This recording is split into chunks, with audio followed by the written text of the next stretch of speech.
Welcome to Uma சமையல். நான் இன்றைக்கி வெண்டைக்காய் தயிர் பச்சடி பண்ண போகிறேன். அதுக்கு கடாயில் 2 ஸ்பூன் ஆயில் விட்டுக்கிறேன். வெண்டைக்காய் பொரிக்கிறதுக்கு சூடாகிடுச்சு. கடுகு போடுறேன். ஒரு அரை ஸ்பூன் உளுத்தம்பருப்பு, காஞ்ச மிளகா வத்தல், பெருங்காயம்,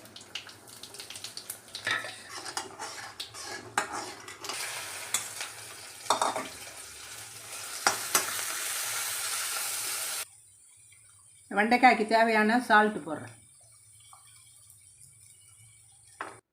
வெண்டைக்காய் நல்லா ரோஸ்ட் ஆகிடுச்சு பாருங்க. எடுத்து தயிர் இதை எடுத்து வச்சுருக்கேன், கெட்டி தயிர் வச்சுருக்கேன், அதில் போட்டுடலாம்.